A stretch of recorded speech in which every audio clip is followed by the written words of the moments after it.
Previous railway GK आउ गोटे नुआ भिडियो आपण मानक मोर नमस्कार।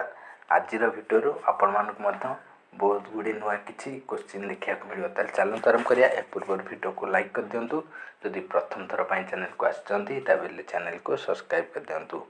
India has adopted single citizenship from ताले भारत जो एकक नागरिकत्व अच्छी से जो भारतर सिंगल सिटीजनशिपटा केउं देश संविधान बनाई ना इंग्लैंड। ताले मन रखु इंग्लैंड रे मध्य सिंगल सिटीजनशिप प्रचलित अच्छी। ताले भारतर जो सिंगल सिटीजनशिपटा इंग्लैंड संविधान बना जाइए।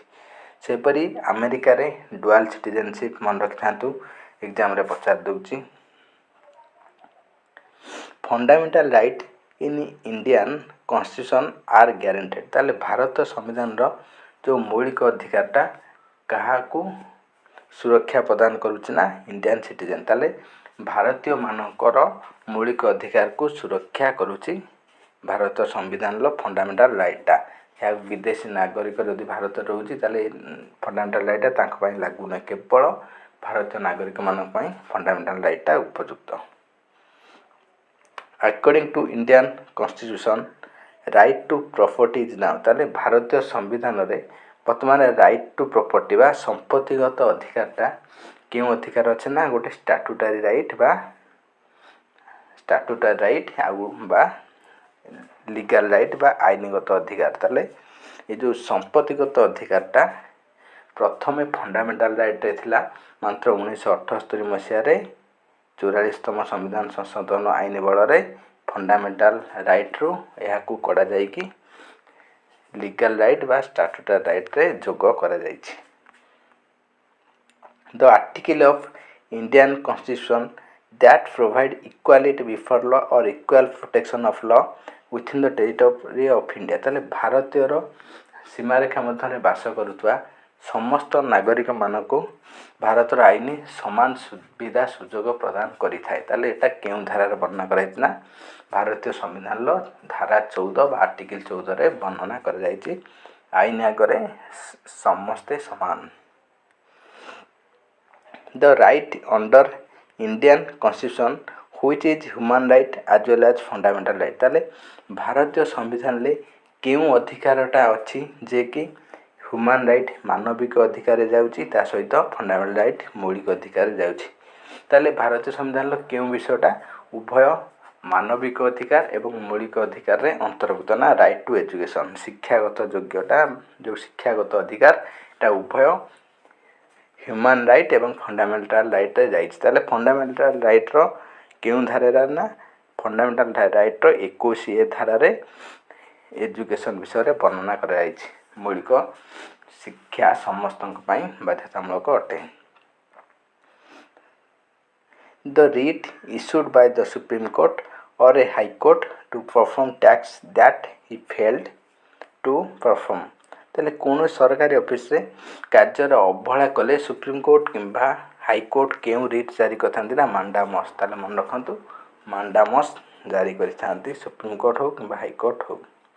The power to create new state और to change the boundary of existing states is with. ताले कौन सी नूतन राज्य गठन हेउ किंबा कौन सी राज्यर सीमारेखा रे परिवर्तन करिवा रो अधिकार कहा पाखरे अछि ना पार्लियामेंट। ताले भारतर संविधान पाखरे ये अधिकारटा अछि जे कि गोटे नूतन राज्य गठन करि परिबो बा कोनोसी राज्यर सीमारेखा रे परिवर्तन करि परिबो।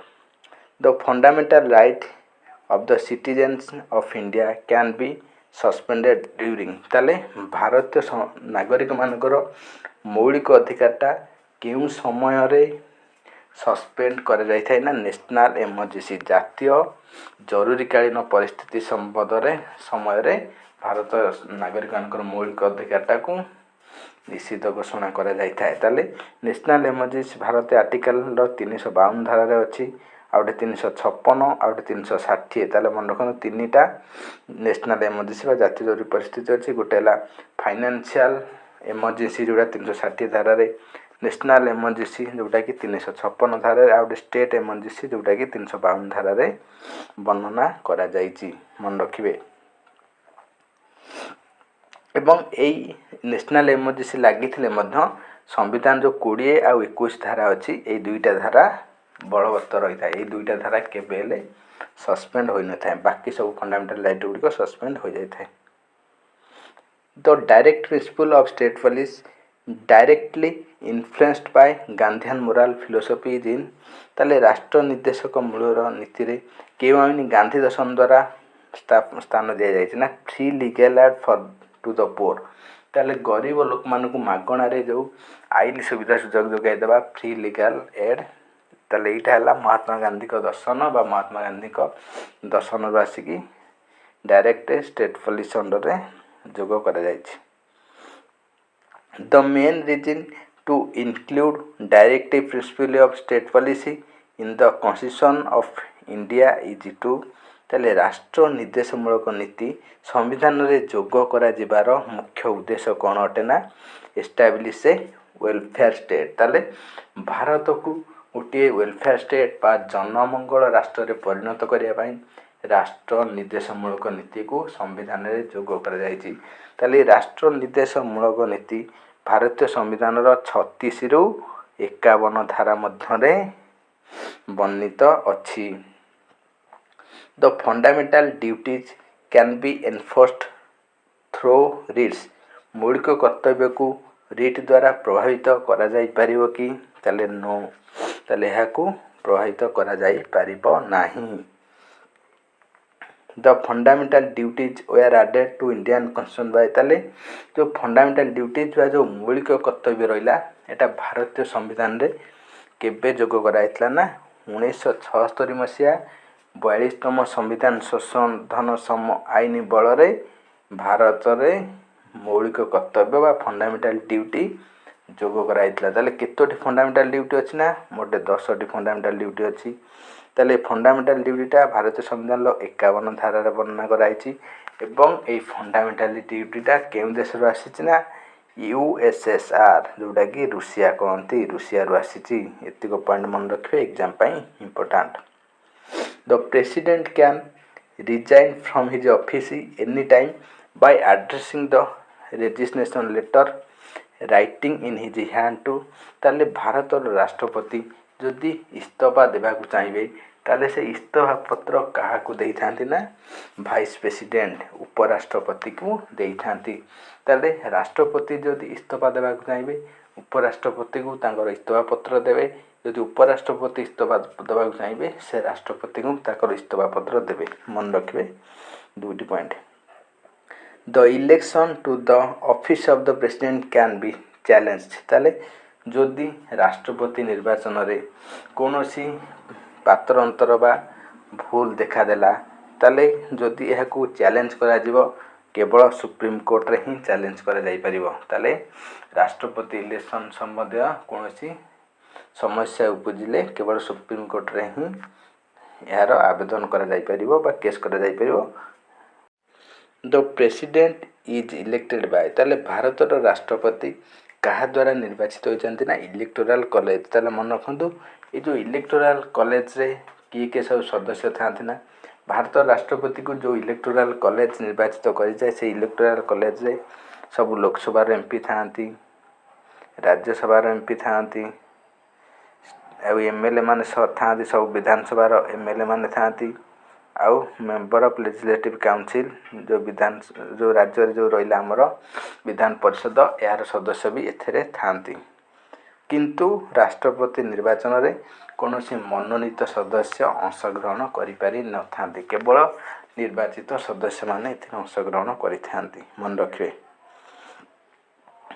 The first person who was awarded Bharat Ratna before he became president of India. ताले भारतर प्रथम व्यक्ति जे कि राष्ट्रपति हेबा पूर्व भारत रत्न पाइथिले से किए ना डॉक्टर एस राधाकृष्णन बा सर्वपल्ली राधाकृष्णन जे कि राष्ट्रपति हेबा पूर्व भारत रत्न पाइथिले।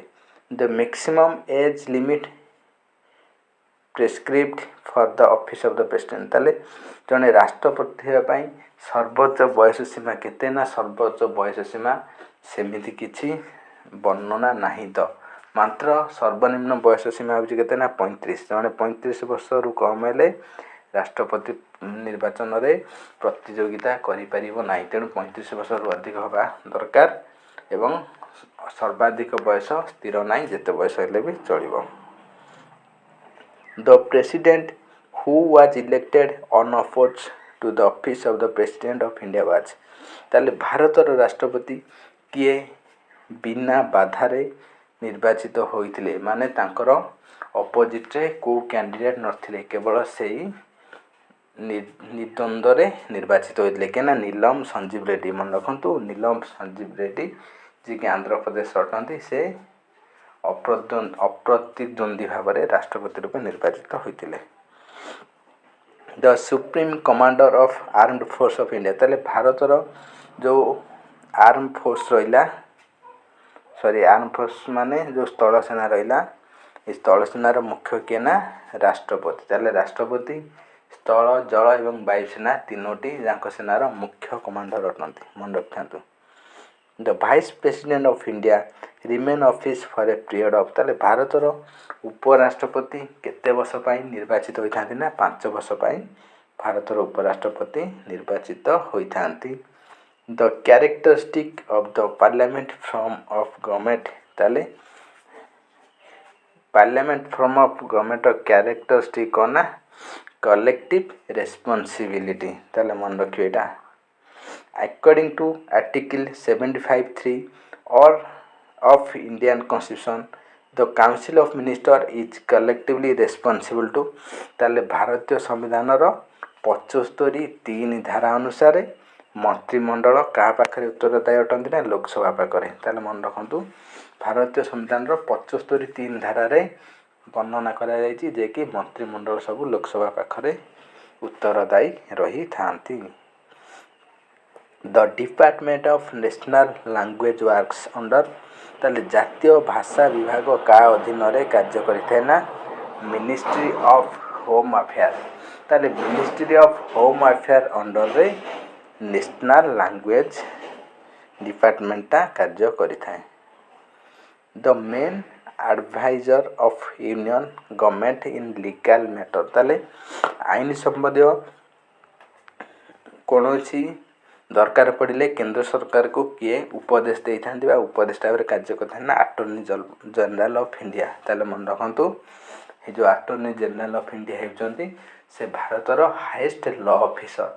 ताले से भारत सरकार पई कार्य करथांती, भारत सरकार को आईन संबंधी समस्त तथ्य जोगाई दे थांती बा सहयोग करथांती। The person who has the right to take part in the proceedings of parliament is. ताले क्या को संविधान ले अंशग्रहण करिवार अधिकार दिया जाय थाय ना अटॉर्नी जनरल ऑफ इंडिया कर अधिकार दिया जाय थाय। ताले अटॉर्नी जनरल ऑफ इंडिया जे कि निर्वाचित न होई कि मत से भारतीय संविधान ले अंशग्रहण करि पारिबे। Which fundamental right called the soul and heart of the constitution by B R. Ambedkar. ताले भारतीय संविधान रो केउ धारा को भारतीय संविधान मौलिक अधिकार व फंडामेंटल ड्यूटी रे थिबा केउ धारा को भारतीय संविधान रो आत्मा कुआ जाए। बी.आर. अम्बेडकर को मत रे ना right to constitutional remedy. Right to constitutional remedy को भारतीय संविधान रो आत्मा कुआ जाए, जोटा कि 32 धारा रे वर्णना करा जायछि। एवं ए 32 धारा जदि क्षुण्ण होई थाए ताले जने सीधा सड़क सुप्रीम कोर्ट रे केस करि थांती। The first deputy prime minister of India was. ताले भारत प्रथम गृह मंत्री किए थिले ना सरदार वल्लभ भाई पटेल भारत प्रथम गृह मंत्री थिले। धन्यवाद फ्रेंड्स, से बड़ी वीडियो पाए चैनल को लाइक सब्सक्राइब शेयर करंतु। Thanks for watching, take care, bye bye.